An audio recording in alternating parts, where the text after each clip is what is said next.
When it comes to AI valuations, we had put a note out on Microsoft. I think it was the beginning of a few notes that I would like to start, putting out basically. And we have contributing analysts that work on these kinds of models for us. But ultimately, the task was if Microsoft adds $100 billion in incremental revenue by 2027 due to AI, what would that do to its valuation?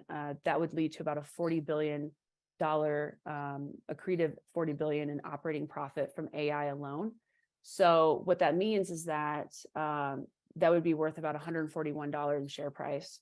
And that may not seem like a lot to, again, like a hypergrowth investor, a 30% upside. But remember a couple of things. One is that we are at the top of what some are calling an AI bubble. We probably very likely are at the top of that bubble, which means we could see a pullback. And then we also need to take into consideration what will the rest of Microsoft's business do during that time between now and 2027. But ultimately, the point is that AI revenue on its own can drive quite a bit of